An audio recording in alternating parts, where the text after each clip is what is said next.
A bit, and I'm being joined now by Victor Ebiye, who's a comedian. Victor, can you hear me? How are you doing? Yes, boss. I'm good. I'm good. How are you, sir? Very well, thank you. Before we go on, do you pay tax? I'm putting you right on the spot. Yes, I do. Yes, I do. Yes, I do. How But are not you every doing? time, to be honest. In case rapture happens tomorrow. I'm very good, boss. I'm very good. Thanks for having me. How are you coping in these times? Because it's been very tough, especially for people in the creative industry who need an audience every time to perform. I mean, for people like you who are online, it's a little easier. But how are you coping on your own? Honestly speaking, it's not been easy because I also host weddings. I host weddings, I host birthdays, I host events, and due to this pandemic, I mean, we can't really gather, so it's really affecting us. So please, government should come to our aid. So when you say government should come to your aid, GT Bank, I don't know if I should say my account number. At when least you say government pay us to do skits to make, to tell people about coronavirus. yeah, but how much can government do though? Because the truth is that these are very, very weird Yeah, times, and virtually every business exactly. sector is affected. I mean, I know we've seen a lot of other countries where there seems to be trillions of dollars being allocated for a stimulus plan. I don't know what the plan is Yeah. for Nigeria, but what can government do for not just comedy now, the entertainment industry? Yeah. I feel the government should, have more investment in entertainment. I mean, if you look at it, a lot of comedians are talented, but you need investment to move to a certain level in your career. Sometimes you're just stuck on a point, but sometimes with financial assistance from the government and departments that work in that line, things can get better. Has kids easier now that you're locked down and you have time to think up new material? Is it easier or is it harder since you're not interacting with people? I think it's harder. It's harder. It is actually harder because you need to interact with people. Someone like me, um, I don't know what's funny. I don't know what's. I just do skits. But most of the time when I'm with my friends or I'm with people, I can test my material with them. And when I get laughs, I'm like, okay, this one is funny. Okay, this one is not that funny. But when we can't gather, we can't interact as much like before. It's killing a lot. But then again, as a creative, I mean, they are still something can still come out of this situation. So there's always a diamond in every rough. Oh, it seems like there's even more pressure to bring out new material every day because everybody's at home waiting to see what's funny and what's not. Yeah, I said it last week. I after this corona, everybody's career is restarting. Only God still has his career. Everybody's starting again. Talking about the online space now, there are people who are, and I think I had Yeah. real worry picking on the show some time ago, and I was talking about people. A lot of people are trying to keep themselves busy on the one hand, but also find new ways of making money. How easy is it to get into this Exactly. online space? Whether it's as a comedian, we see things like TikTok now, where everybody Yeah. is suddenly becoming an actor. How easy is it to Yeah. get into that space and thrive? I think if you ask me, it's a blessing and a curse. It's easy as well as hard. There are a lot of people. I mean, everyone has the liberty, the freedom to like pick up your phone, record a skit, or say something funny, or make people laugh, make people engage, be an influencer. But keeping up, consistency is key because now it's a space where there are so many people. It's like a market in China where you can't really recognize everybody, but like you just have to keep going. Yeah. So consistency also helps, and I think that's where the work is. Staying updated is like everything on the internet expires after 24 hours, and then you start again the next day. So Yeah.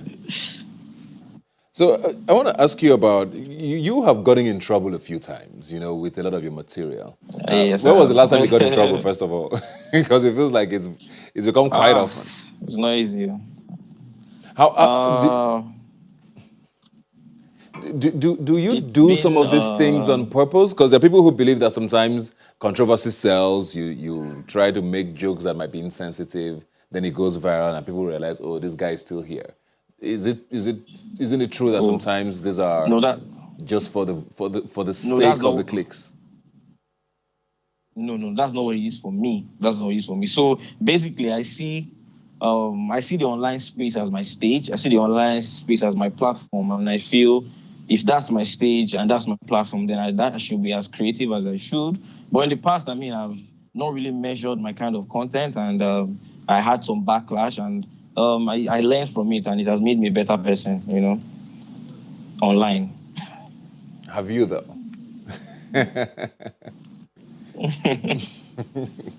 So, Yeah, how are you able to bounce back from stuff like that? Because you find that there are people who get cancelled that get cancelled forever. We've seen that happen, especially with the cancel yeah, culture that's happening now. How is it that you're able yeah. to, get into trouble, people call you out, and you're still in the game? I think I'd like to say, because I'm genuinely funny. It's not really about the trends of cancel him, cancel him. If you still have something to offer, I mean, they will still laugh. Yeah. They'll still laugh. It's Nigeria. They'll still laugh. So if you do something, people always like to feel, especially Twitter. People always like to feel like they have power, they have control, but they don't really. But like if you let it get into, like, for example, honestly speaking, the first time it happened to me, I felt bad.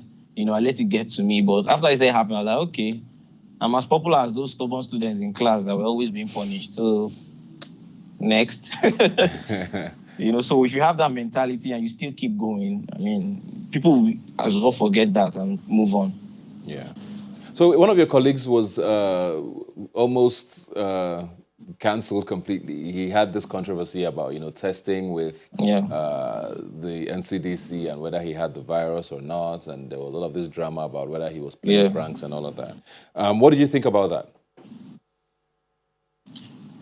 Yeah, so I saw that happen, and I think where he actually made a mistake was actually saying sorry. He said sorry, and I mean that gave the Twitter community more power to trample on him or act like they could trample on him. But as I said earlier, he's not cancelled. He's still doing it. He's still So you don't think he should have It's like I apologized was for what he the did? I feel if he was if it was an act, then why are we apologizing for an act? If he was joking, then it's a joke. He doesn't need to say, "Oh, sorry for the joke. It was a joke." If he was paid to do that in a movie, he'll do it. So I feel Instagram is his platform, it's his stage. But didn't you see how it could have been seen as an expensive joke at the time?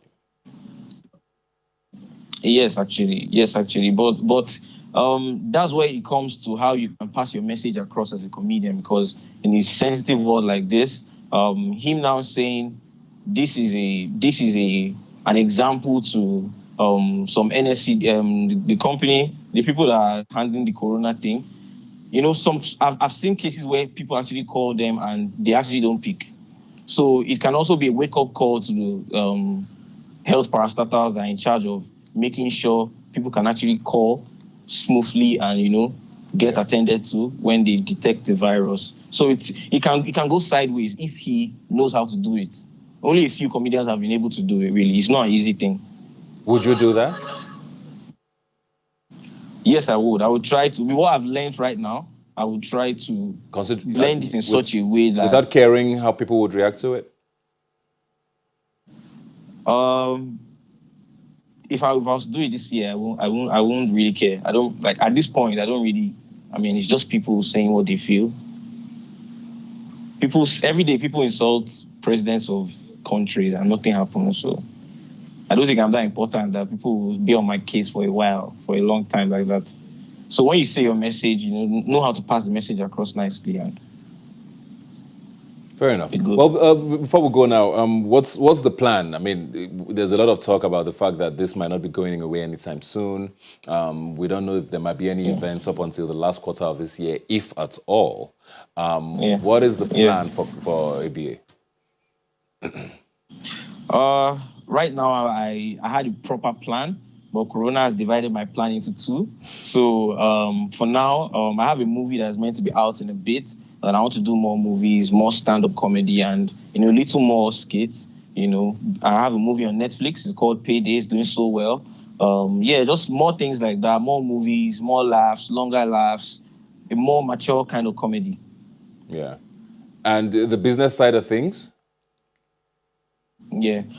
Business side of things. Right now, I don't think anyone has bookings except you're influencing online. So Yeah, a couple of influencing, post this, post that online, but nothing standard, nothing solid, you know. So please, if you need me to MC your virtual wedding, I'm available. So, Anybody. how do you think this pandemic is going to change the industry? Yes, hopefully we get a vaccine. You know, things might get back to some semblance of normalcy. But how do you think this is going to change the industry in the long run, especially with how technology has come into play? What do you think is going to happen? On the industry right now, I mean, it depends on the industry. The comedy industry, comedians are still going online, going harder online, but it's still going to affect. It's still going to. A lot of people have become more lazy this period. You know, being to before when life was back at normal, everyone was up on their toes. But right now we're working from home, we're doing things from home. Things are more relaxed. Yeah. So it tends to make people a bit more lazy, reduce productivity. But I feel once things get back in normal, we'll be able to match up. But if it's for this year, just know that like there's not much money in circulation this year.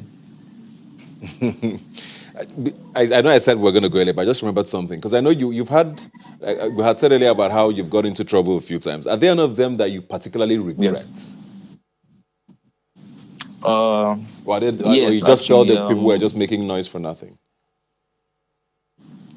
I feel the first one, the Aramide one, that was the one that like hit me the most, and yeah, I mean, I regretted that one. I regretted that one, Did you but apologize to her? life is always there. Yes, I did. I think when I even apologized, it got worse, and then I think I just apologized to her, but I put it out like a public apology, and then reached out to her later, and well, yeah, I regret saying that, and I'm happy it happened at that point of my life, not when my career is on his, you know, Yeah. winding, rounding off. And You know. the joke about Lupita. Yeah, the joke about Lupita, I didn't apologize for that because I mean, it was just a joke. I'm sure Lupita will laugh if I told her. Are you sure she would? Because I mean, a lot of people, it came across as you shaming the color of her Yeah. skin, which is why a lot of people had a problem with it. Yeah, but like if I had the opportunity to explain my jokes, which I don't think I like to do, I'll say I'm not white, I'm black as well. So it won't make any logical sense for me to throw shade at someone of the same color. I was just making a joke. It's just like when you tease your friend or something like that. That was how I saw it. And the moment I realized that that was the online space was my platform, I really don't need to apologize. When I apologize for that, then he now sees. But if Lupita tells me personally that she didn't like it, then I owe her an apology, and not the people, not the audience.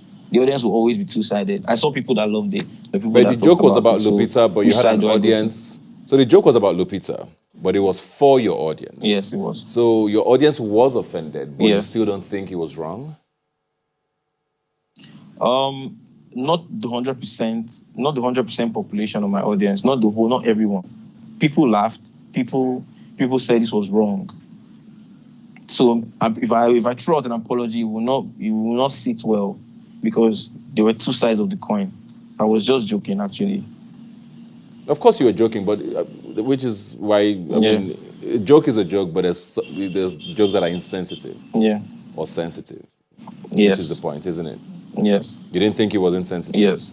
or it was a sensitive joke you were telling. I feel if Lupita tells me it was insensitive, then I will apologize because she's subject matter. And if you ask me, I also say it's like I'm just joking. It's just a joke. So I mean, it's just a joke. Okay. Comedians should actually be cut some slack, just a little slack. I mean, people will never, all over the world, a lot of comedians get I get backlash you when on they that, crack but jokes. but there's also a reason why there are certain things there's also a reason why there's boundaries for certain things, which is why, as a comedian, you can make Yeah, jokes, but can you make jokes about race? Can you make jokes about rape? There are certain things that you would definitely not cross a line on. So, which is why I think you were called out when it came to someone's skin color. yeah, But you're saying you don't think once it's a joke, it's a joke. yeah. Okay. Thank you very much, Ebiye. No, And but all you want right, to say thank you. something?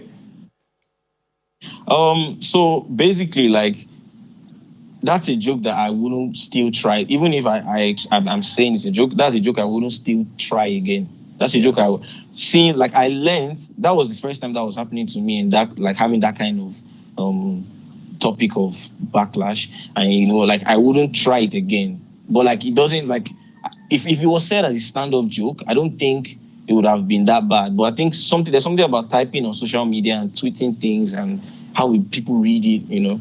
I think that's what happened there. So besides the fact that you shamed her color, there was also kind of a sexual tone to the joke, which was the two sides to it, right? Still talking about the Lupita issue now, but you're still Sexual. saying, yeah, I mean, you have mentioned oral sex, which was what the joke was Yeah. about. So on the two sides, there were undertones of insensitivity.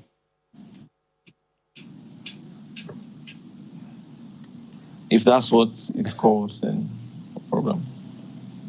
But, like, I genuinely, like, I wish we could have our heart on our forehead. Yeah. I wish we could have our heart on our forehead. I genuinely didn't mean it that way. If Lupita tells me she was offended, then I'm genuinely sorry. But, like, I didn't throw it out that way. Otherwise, you're not. People insult, yeah. I'm not very much, Ebiye. like to. Please stay safe. Thank you so much. Stay safe. And all the Yes, best. boss. I will. Yes, boss. All right. Thank you, boss.